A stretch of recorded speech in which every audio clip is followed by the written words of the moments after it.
विजयनगर एक बहुत ही समृद्ध राज्य था जहां लोग हंसी खुशी रहते थे। विजयनगर के राज्य का बगीचा इतना खूबसूरत था कि आसपास के राज्यों में भी उसकी चर्चा होती थी। वहां तरह तरह के पेड़ पौधे और फूल थे और इसीलिए वहां विभिन्न प्रकार के पक्षी आते थे। विजयनगर के राजकुमार का नाम रणविजय सिंह था, जिसे शिकार का बहुत शौक था। वह हर महीने अपनी धनुष और तीर लेकर बगीचे में चिड़ियों का शिकार करने पहुंच जाता। वहां के हरे भरे बगीचे में बिछी शांति और सुंदरता के बीच वह शिकार की तलाश में घूमा करता। जैसे ही कोई चिड़िया उसके निशाने में आती, वह अपने तीर से उसे शिकार कर लेता। ओह, चूक गया। लगता है आज का दिन ही खराब है। एक भी निशाना सही नहीं लग रहा। जैसे जैसे दिन बीतते गए, राजकुमार के शिकार का शौक बढ़ता गया, जिससे बगीचे की चिड़ियां बहुत डरने लगीं और धीरे धीरे बगीचे में चिड़ियों का आना कम हो गया। आजकल कोई चिड़िया बगीचे में दिखती ही नहीं। आखिर बात क्या है? राजकुमार, मुझे तो लगता है बगीचे में आने वाली सारी चिड़ियां आपके निशाने से डर गई हैं। हा हा हा, सही कहा। आखिर मेरा निशाना है ही इतना अचूक। पर अगर बगीचे में कोई चिड़िया नहीं मिली तो आप शिकार किसका करेंगे? आज नहीं मिली तो क्या हुआ, मैं कल फिर आऊंगा। कभी न कभी तो मिलेगी। चलो यहाँ से। राजकुमार फिर अगले दिन शिकार करने बगीचे में पहुंचा।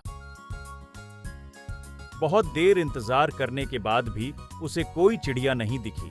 इंतजार करते करते राजकुमार की आंख लग गई और कुछ देर बाद राजकुमार को कुछ आवाज सुनाई दी, जिससे उसकी नींद टूट गई। ये कैसी आवाज है? ऐसा लगता है जैसे किसी की पायल की आवाज हो। राजकुमार उस पायल की आवाज का पीछा करते हुए बगीचे में आगे बढ़ा और कुछ दूर जाने के बाद उसने बगीचे में एक लड़की को देखा जो बगीचे से फूल तोड़ रही थी। राजकुमार तुरंत उस लड़की के पास गया। रुको, कौन हो तुम? और तुम्हारी इतनी हिम्मत कि तुम हमारे बगीचे में आकर बिना इजाजत के फूल तोड़ो?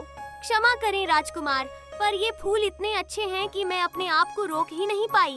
पर क्या तुम्हें पता है कि इसके लिए तुम्हें प्राण दंड भी मिल सकता है? नहीं नहीं राजकुमार, मुझे माफ कर दीजिए। वो लड़की जैसे ही माफी मांगने के लिए राजकुमार की तरफ मुड़ी, राजकुमार के होश उड़ गए।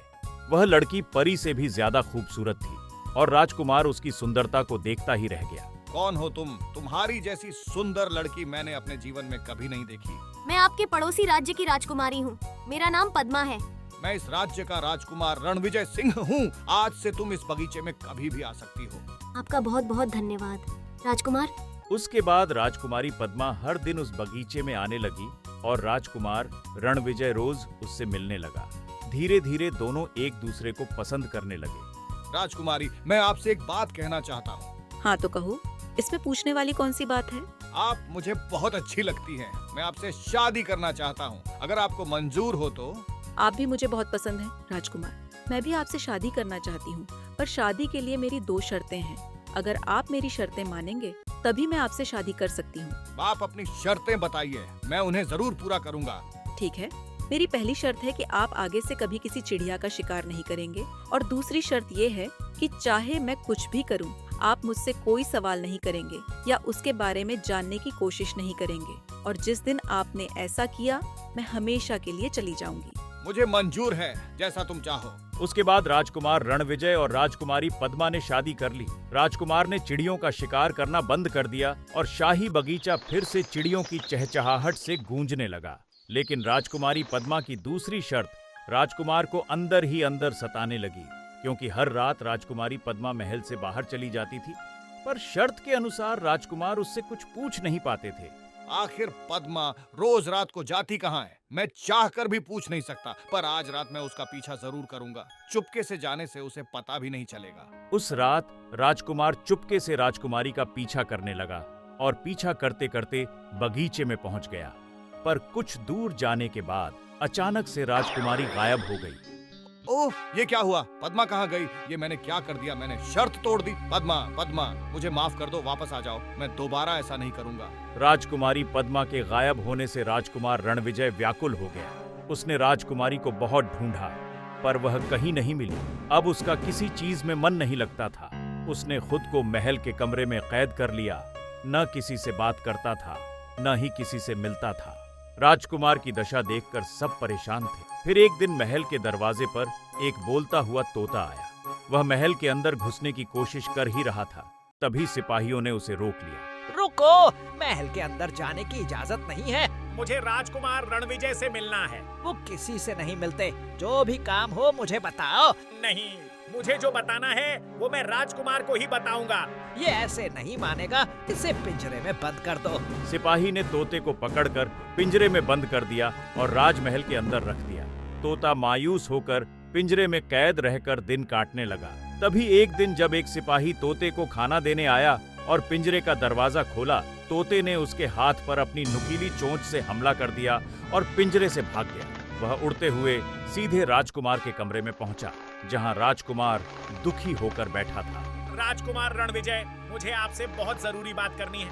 मुझे किसी से कोई बात नहीं करनी। चले जाओ, वरना अंजाम बहुत बुरा होगा। एक बार मेरी बात तो सुनिए। मूर्ख तोते, मैंने अपनी पत्नी से चिड़ियों का शिकार न करने का वचन दिया, इसलिए तुम अब तक जिंदा हो। चले जाओ यहाँ से। मुझे राजकुमारी पद्मा के बारे में आपसे बात करनी है। आपकी पत्नी पद्मा। पद्मा का नाम सुनते ही राजकुमार होश में आ गया। क्या पद्मा? क्या जानते हो उसके बारे में? मुझे जल्दी बताओ। राजकुमारी पद्मा मेरी बहन है। बहन? पर तुम तो एक तोते हो। हाँ राजकुमार, पर हम हमेशा से तोते नहीं थे। हम पड़ोसी देश के राजकुमार और राजकुमारी हैं, पर एक ऋषिमुनि के शाप के कारण हमें तोता बन गए। शाप मिलने पर हमने ऋषिमुनि से बहुत माफी मांगी, तब दया करके उन्होंने मेरी बहन को दिन में इच्छाधारी होने का वरदान दिया। इसलिए तो राजकुमारी हर रात महल से चली जाती थी, क्योंकि दिन में तो वह इंसान का रूप ले सकती है, लेकिन चांद निकलते ही वह तोता बन जाती है। और तुम?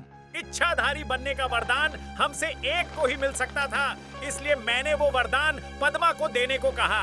कहाँ है पद्मा? पद्मा को जंगल के डायन ने कैद कर रखा है। आज अमावस्या की रात है। अगर आज आप उसे नहीं बचा पाए तो वह हमेशा के लिए तोता बनकर रह जाएगी, और मैं भी, क्योंकि ऋषिमुनि के शाप के अनुसार अगर अमावस्या की रात को हम दोनों एक साथ आपके बगीचे के तालाब में नहाएंगे तभी हम शाप मुक्त हो पाएंगे। लेकिन वह खतरनाक डायन आज मेरी बहन की बलि देना चाहती है। चलो, मैं बचाऊंगा राजकुमारी को डायन से। ले चलो मुझे। राजकुमार रणविजय तोते के साथ अपना तीर धनुष लेकर घोड़े पर सवार हो गया और जंगल में उस स्थान पर गया जहां डायन पद्मा की बलि देने की तैयारी कर रही थी। आज मैं इस इच्छाधारी तोते की बलि देने के बाद दुनिया की सबसे शक्तिशाली डायन बन जाऊंगी। आपको जल्दी कुछ करना होगा राजकुमार। चिंता मत करो, मैं राजकुमारी को कुछ नहीं होने दूंगा। राजकुमार ने तुरंत अपना धनुष निकाला और तीर चलाया, जो सीधे डायन के सामने जल रही आग में लग गया, जिससे चारों ओर धुआं फैल गया। राजकुमार ने तुरंत धुएं का फायदा उठाकर पिंजरे को वहां से उठा लिया और राजकुमारी को बचा लिया। जिसने भी ये किया है उसे मैं छोड़ूंगी नहीं। राजकुमार रणविजय ने तोता बनी राजकुमारी और उसके भाई तोते को अपने बगीचे में ले आया, जहां दोनों ने तालाब में डुबकी लगाई और उनका शाप टूट गया। इसके बाद दोनों इंसान बन गए। धन्यवाद राजकुमार, आपकी वजह से हम शाप मुक्त हो पाए, वरना पता नहीं क्या होता। ये तो मेरा फर्ज था, आखिर तुम मेरी पत्नी हो। उसके बाद राजकुमारी पद्मा और राजकुमार रणविजय खुशी खुशी रहने लगे और राजकुमारी का भाई अपने घर लौट गया।